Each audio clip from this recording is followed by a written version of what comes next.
ሰላም ቤተሰብ፣ አንድ የዋትስአፕ አካውንት በሁለት የተለያዩ ስልኮች በተመሳሳይ ጊዜ መጠቀም እንደምንችል ያውቃሉ?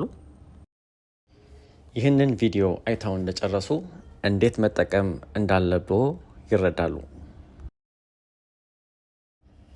በመጀመሪያ በሁለተኛው ስልካችን ላይ የዋትስአፕ አፕሊኬሽን እንጭንበታለን።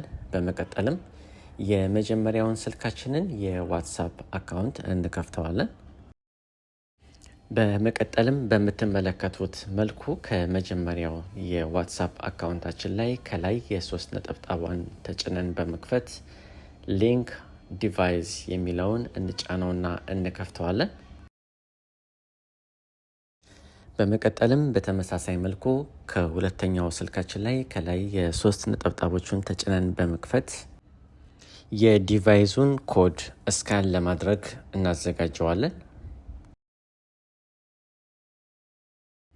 በመቀጠልም የመጀመሪያውን ስልክ ሊንክ ዲቫይስ የሚለውን ቁልፍ ተጭነን በመክፈት የሁለተኛውን ስልክ ኮድ ስካን እናደርገዋለን። ስካን አድርገን እንደጨረስን በመጨረሻም በሁለቱም ስልኮች ላይ ተመሳሳይ የዋትስአፕ አካውንት መጠቀም እንጀምራለን። በመሆኑም በዚህ መረጃ መሰረት በሁለት የተለያዩ ስልኮች ተመሳሳይ የዋትስአፕ አፕሊኬሽን እንዴት መጠቀም እንደሚቻል ለማየት ሞክረናል። በዚህ አጭር መረጃ ላይ ጥያቄ ካሏችሁ በኮሜንት ሴክሽን ስር ልታስቀምጡልኝ ትችላላችሁ። ሌላው ለቻናላችን አዲስ ከሆኑ ይህንን ቻናል ሰብስክራይብ በማድረግ ቤተሰብ እንድትሆኑ እንጋብዛለን።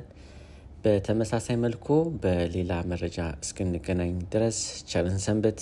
አመሰግናለሁ። ዜና ሀበሻ